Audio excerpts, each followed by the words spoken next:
Good hustle, Nolan. I'm gonna wait for you. You need to get a trainer now to pull anything? Injured?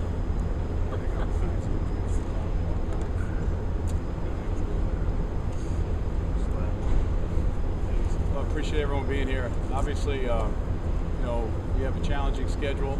It gets very challenging this week. Going to play a Minnesota team, 8 o'clock, Big Ten Network. Pretty much a sold-out crowd. Again, just like our first opponent, Northwestern, is still undefeated. We're playing a Minnesota team that's undefeated right now. They have two, in my opinion, excellent quarterbacks. I know a lot of questions during the week was who's going to play. We're prepared to play against either one. I think that the label Max Rotel as a backup would be unfair from what I've seen on film. He's outstanding, the throws that he's made.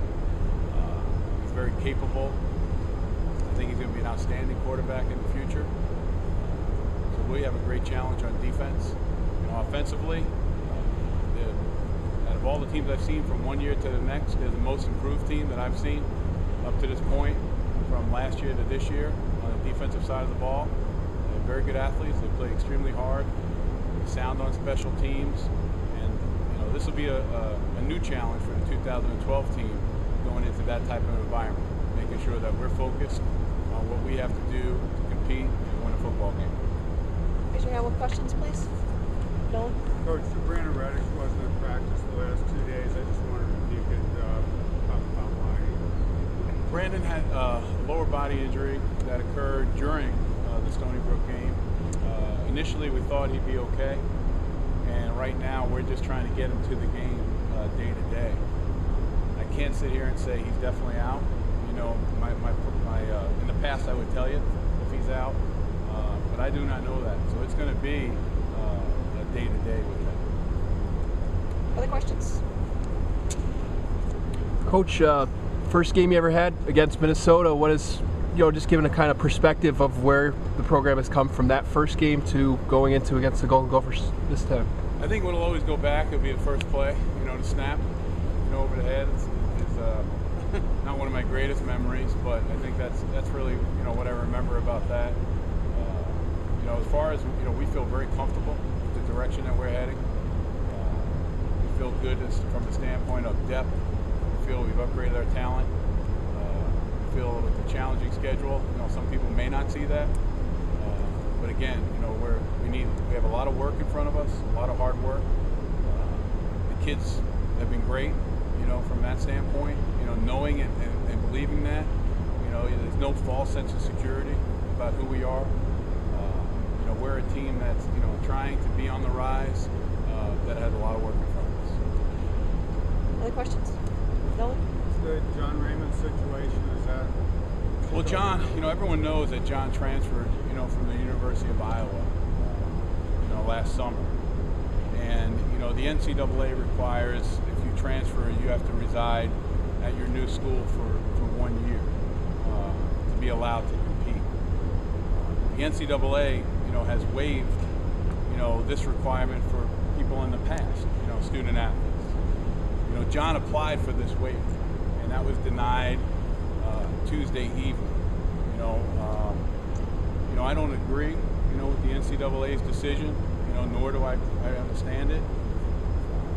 John's foster parents, are extremely disappointed with the NCAA's decision, and John is obviously, devastated. I'm not going to discuss, the details of the waiver. Those are private. I will tell you this, though, that John Raymond absolutely has done nothing wrong. Okay, and the fact that he's attending college and has survived, incredibly difficult challenges in his life is really a testament to his character and his courage. And I believe that, that we should have, the NCAA should have granted that waiver, but that's in the past now. I've advised John not to discuss it. This is the last that I will discuss it, and we're going to move forward and go forward as a football program and do the best job possible we can for John in these tough times. As a follow-up, up to that real quick. I know that preseason Tim had John prepared to be like the first guy off the bench.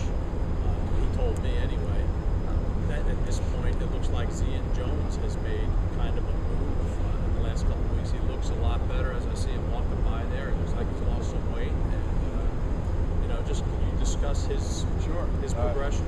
I think Z has done an outstanding job. You talk about someone that loves playing football and is really enjoying himself. You talk about someone that's probably, of all our players, changed their body type. He's gone from about 340 pounds to about 309. The energy levels there, the reps are starting to increase. So we're very excited about his development and helping us on the inside, and we're looking forward to Devon Walls coming along. Not has been as fast, but again, it's still in development. And like I said to this team, we need everyone to keep getting better because we're going to need everyone. We play this game. I think right now I would say that I would assess this team as probably the healthiest we've been at this point. Depth. We need to come out of this game and into the bye week, and then obviously, players like Justin Pugh coming back. I think Fleming will come back. Or we know Fleming will be back. Okay, we know Justin will be back. So that's going to give us a great boost, and hopefully at that point, barring any injuries this week, we should be at full speed, and that's exciting because that'll be the first time that we'll have everyone available. Mark? Coach, how surprised are you that Marcus has had the start he's had, considering he missed the whole year of football? I'll tell you, I'm not surprised for this reason, that when Marcus came back,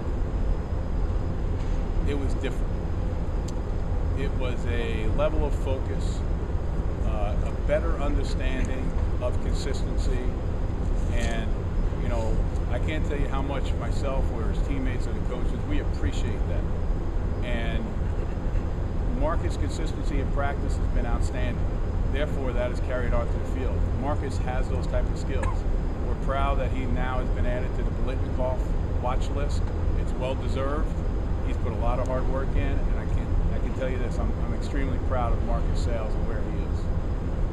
Just to follow up with that, Coach, was there a moment when you felt like it started to click with him, all the conversations you had about consistency and whatnot, or was it really day one when he came back?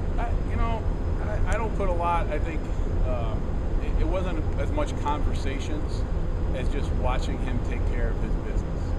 And I've always believed that Marcus had that in him.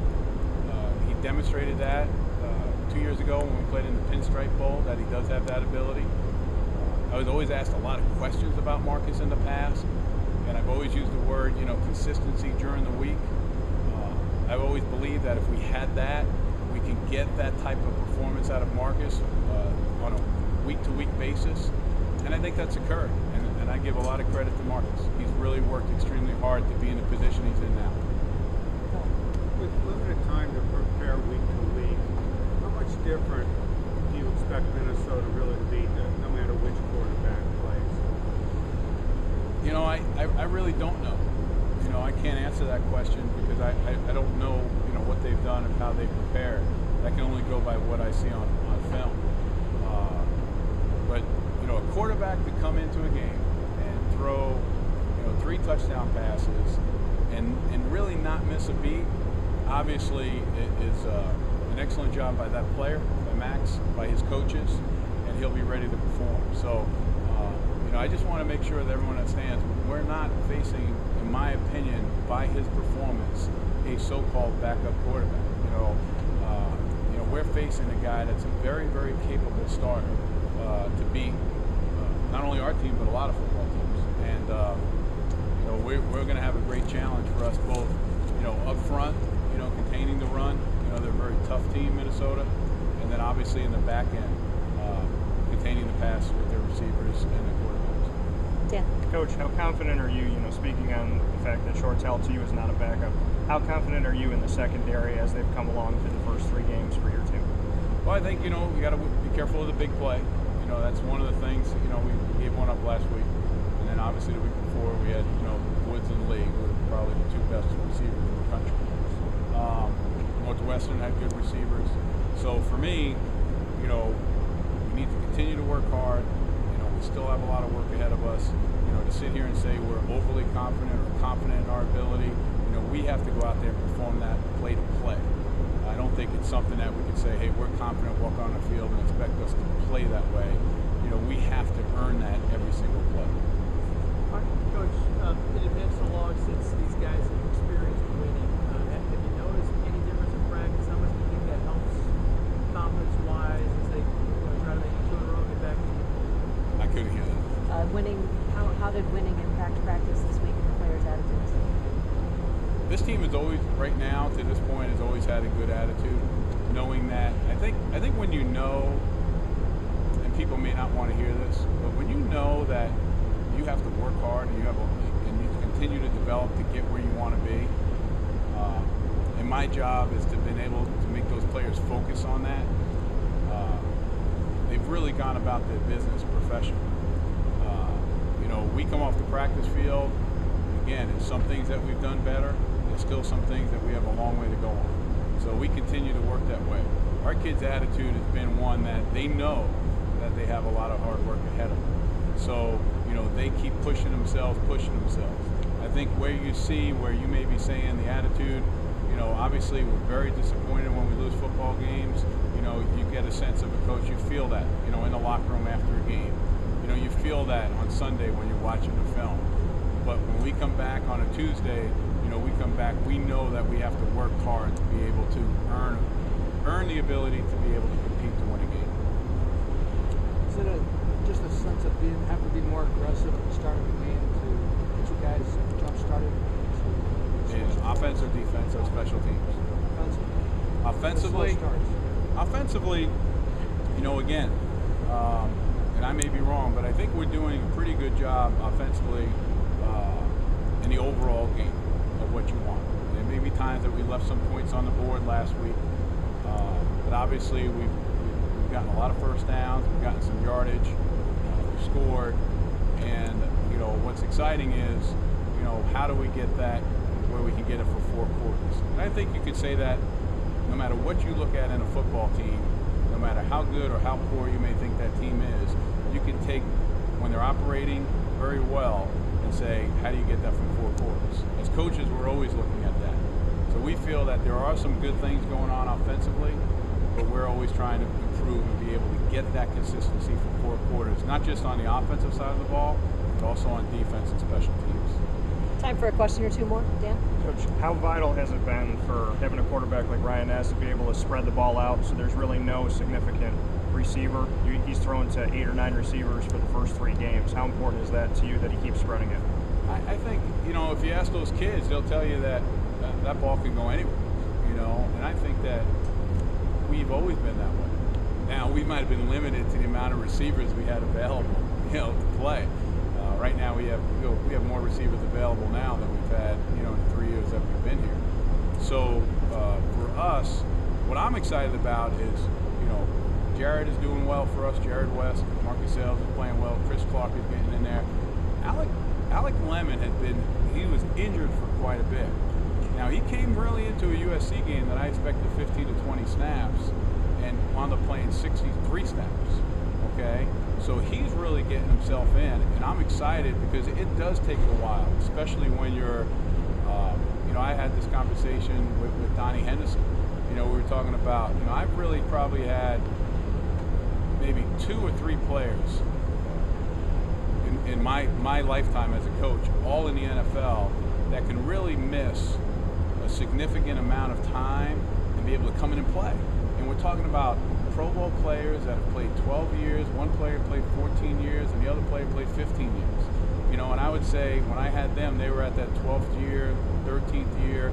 If they would have missed significant time, we could have put them in and they could have produced. I've had Pro Bowl players early in their career that have missed significant time. We threw them in there, and they did not perform well.